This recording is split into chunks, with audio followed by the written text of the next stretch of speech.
Alright guys, 57 T-Bird back on the brakes. See if I can borrow the tool from Victor. Screw that in, because I did not bring mine. I loosened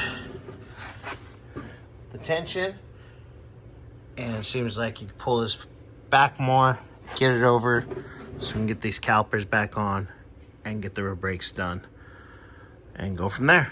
And I got another gasket coming for the thermostat housing. So, but we're getting there, guys.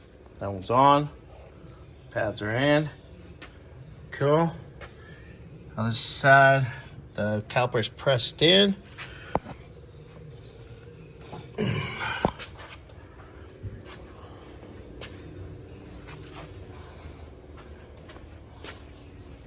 It's ready to go. I'm just missing, Bob might know where it's at, the rubber thing to that.